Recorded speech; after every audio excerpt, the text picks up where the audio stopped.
তো তোমরা প্রত্যেকেই হয়তো আশা করি কম বেশি সবাই খবরের সঙ্গে খুবই পরিচিত।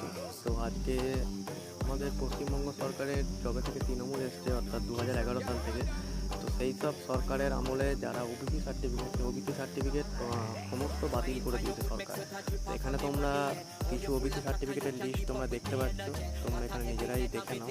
তো তোমাদের জন্য আমরা একটা পিডিএফ প্রোভাইড করেছি, যে লিস্টটা কোন কোন লিস্ট অনুযায়ী এখানে দুটো দেখো ভাগ করা হয়েছে। একটা হচ্ছে দেখো উপরে হেডিং কি আছে, list of other backward class OBC. তো ওবিসি সার্টিফিকেট অনুযায়ী একটা আদার ব্যাকওয়ার্ড ক্লাসে যারা আছে তাদের মধ্যে পশ্চিমবঙ্গের মধ্যে এবার দুটোকে ভাগ করেছে। সেখানে মোর ব্যাকওয়ার্ড মানে অত্যন্ত পিছিয়ে পড়া যারা, তারা হচ্ছে ক্যাটাগরি এ, আর একটা ব্যাকওয়ার্ড নর্মাল তারা হচ্ছে ক্যাটাগরি বি। তো এবং এখানে তোমরা পুরো পিডিএফটা তোমরা এখানে দেখতে থাকো।